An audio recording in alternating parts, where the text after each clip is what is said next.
is the 1875 Estey House Museum, which is owned by Presque Isle Historical Society. And the house itself sits within the original land grant that was our community. We were founded in 1828 by Dennis Fairbanks.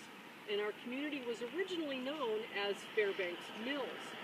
When you get a land grant from the government, you have certain responsibilities. You are supposed to start a sawmill and a grist mill and attract other businesses as well. But Mr. Fairbanks wasn't the nicest man around, and he didn't really care if anybody else came here and started a business. He just wanted something named after him. But he left town under mysterious circumstances in 1846. Now, we don't know if it's because he was afraid of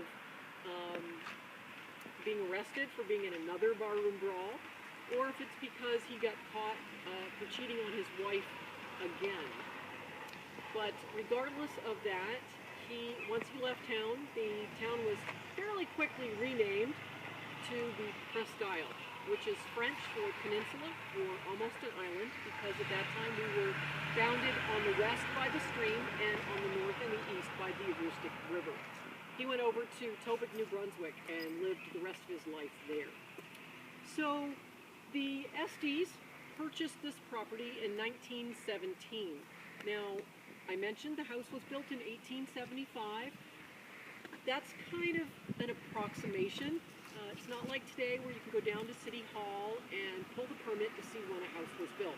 You have to go to the city clerk, ask for special permission to go into the vaults with the clerk, go through all of the handwritten ledgers, and find a point in time where the taxes went up on the property. That's how you would have to determine the actual date. So a very long process. The house was in that land grant, as I mentioned. When Dennis Fairbanks left town, it became owned by Sumner Whitney. Mr. Whitney sold it to a dentist, who then sold it to the Esteys. Now, Vera was born in Canada in 1894. They moved to Presque Isle in 1903. She was an only child, and her father sold farm equipment. They lived originally up on the Reach Road. When they bought this house in 1917, Vera was already out of high school, and she lived here from 1917 until 1986, when she went into a nursing home. So she lived in this home almost 70 years. And she passed away in 1992, left this house to the Historical Society, and we received it in 1994. Vera was one of our really unusual women here in Presque Isle. She never married, and she owned her own business. That was unusual because back then women were considered second-class citizens.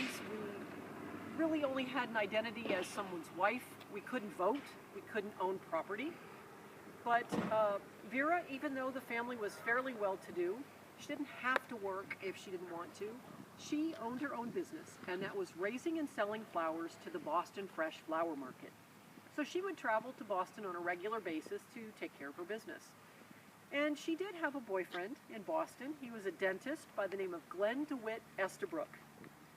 Now, you have to remember this was the Victorian era, during which Queen Victoria ruled in England, which was about 1837 to 1910 in the United States. The Victorians had very strict rules about how you did everything, how you dressed, how you dated or courted, how you called on your neighbors. And as the story goes, they were caught in a delicate situation. Now, we don't know exactly what that means. Could be very innocent by today's standards. Maybe they were just holding hands in a room while the chaperone wasn't there. Whatever it was, the boyfriend immediately offered to marry Vera. But the father said no. Now, it could just be that he didn't like him, although he was a very handsome man who made a lot of money and could have easily supported Vera very well. But I think it's perhaps because the father was a widower, and if Vera married Mr. Estabrook, she probably would have moved to Boston, and then there would have been no one here to take care of him. So he told Vera if she did not marry him, he would buy her the largest diamond ring he could find. And Vera chose the diamond ring. Now, remaining single in that era was a very negative social stigma. They called women very derogatory names. They called them spinsters and old maids. but Vera did remain single. Now, her business, being the fresh flowers, would have been located over here where the fence is, and it would have been hundreds of rows of nothing but tulips and lilies. And people also said that she was a mean old lady. And of course we had a school right across the street down here, so kids had to go by here to get to the school. And they tell me they would run by here because she was a mean old lady. But, you know, I think maybe it's because she never had siblings. She never had kids of her own. She didn't really know how to deal with kids. Maybe she was a little resentful in older life because she was alone and was kind of forced into that situation by her father. It's said that on holidays, one of the neighbors would invite her over for holiday meals. And she would typically show up with the Boston Globe and the New York Times under her arm and expect to go into the room after the meals with the men. Now, things were very different back then. After a meal, the women would typically go in the kitchen and do the dishes and have tea and talk. The men would go off to the parlor and talk business. Vera always wanted to go with them.